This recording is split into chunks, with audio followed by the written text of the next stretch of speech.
Overflows. Meditation, total or pure awakening. Meditation or dhyan is total or pure awakening. People rarely ask, meditation can be of the form. One can meditate on any form. It is easy. How can one meditate on the formless? This question remains in the mind of almost everyone, but it is only a logical one. Existentially, meditation is always of the formless, but mind can only focus on the form, and this he considers meditation. Concentration is of the mind. Meditation happens when heart has fallen into a sort of indescribable drowsiness and the being is overflowing a state of intoxication. Then you are all alone in the company of the eternal beloved, thus drowning in the depth of the being with each waving of the breath. Verily reminds those standing on the shore, the waving breath that drowns each emotional storm is indeed the shore. One is seeking as he traverses along life's roads. I have tried to put the state when one is unfocused, yes, meditative, into words, and at the same time give a taste of this state. It is said one can meditate on Ram, Krishna, Jesus, Christ, Shivalingam, or cross, but meditation is always of the formless. But how is it possible? You have to understand the process of meditation or dhyan. What you know or call meditation is not really meditation, that is concentration. For concentration, you need a form. That form can even be a point, flame, idol, image, any mantra, or zikr, etc. Remember, concentration is not meditation. Also, concentration can never be meditation. Most of the books on meditation consider concentration as another name of meditation. You are taught meditation as one name of concentration.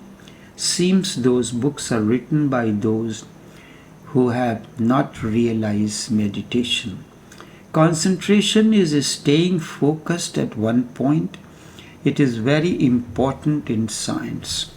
Dhyan is totally different. Dhyan means total or pure awakening, a state when you are totally awake but unfocused. The difference between concentration and dhyan can be explained with the analogy of torchlight or the flame of a lit candle or lamp. The light of the torch remains focused at one place. This is not dhyan. This is concentration. The moment torch is lit, light gets focused at one place or a specific point. In science, this is called convergence. When you light a candle or lamp, its light does not remain focused at one point. Light is not converging at any point. The light beam is diverging after it emerges from its source, meaning spreading as far as it can spread. After reflection and refraction, a convergent beam of light stays. Light comes together to converge at a point known as focus. This is concentration. As a point the convergent beam meets, the ray of a convergent beam do not spread out and follows the same path. Light rays from one single point travel in all directions, traveling away with the passage of time. A diverging beam of light is exactly what it sounds like. Divergent beams do not come together at a single point.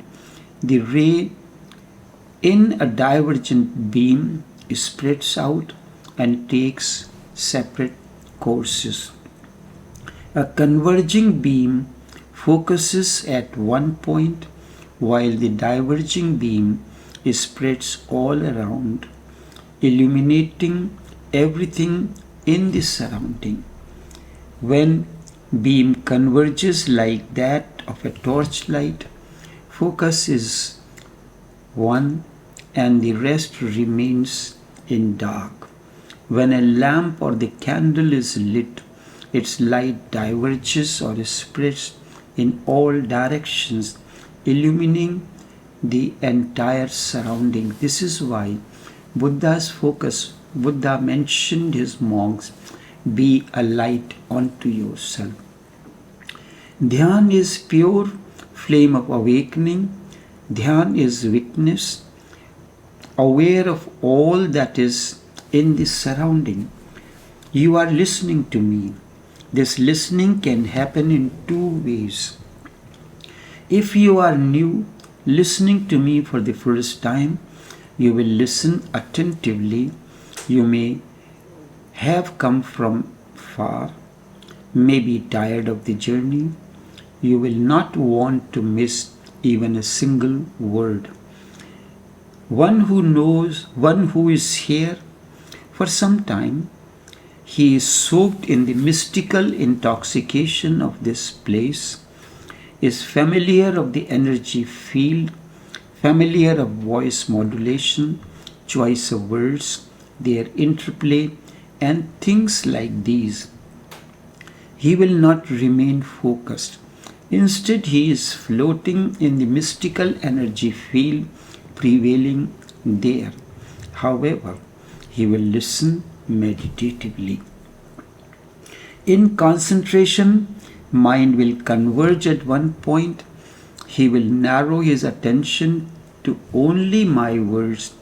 When you are listening meditatively, there will be no tension. You will hear dogs barking, chirping of the birds, vehicles passing on the road, and all that is happening around and is quite audible. Indeed, you will remain witness to all that is happening. No tiredness, no tension.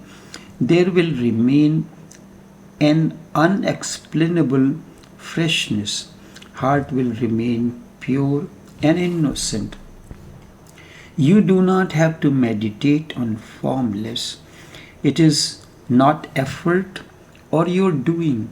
Meditation really is being connected to formless. Thus continues the communion between the author as a seeker and the master. Seeker, I am analyzing everything down to the ground until it is no more. Isn't it? Didn't even tell you about how thankful I am that you trust me so much to do that. It is so in me, but all that comes out are abstracted, rationalized things. Now, what do you want me to say or do now? I don't know. Just want to say something to me. You did it again. Tao, what do you want me to say to you? Please tell me. I support you and want you to come out of this state. Energy differs from words. I work to change the energy field. Do you want me to say something to you, or you want me to tell you something, please? Do you want me to continue as I am doing now, or stop completely? Please tell me. Seeker. Tell me that I can be just spontaneous and natural with you, that whatsoever comes out then, you will be able to bear it, not necessarily to bear being with me, just that I didn't hurt you so much, that I can come from my lower instincts, that I can be as carefree as a little child in expression, that I am allowed to make mistakes, that I can love you as much as I want feel or feel it, and can tell you without you feeling too pressed by it. Seeker continues, I am afraid of a spontaneous flow of myself. I felt myself being so destructive in doing so, to be perceived as that, to be blamed.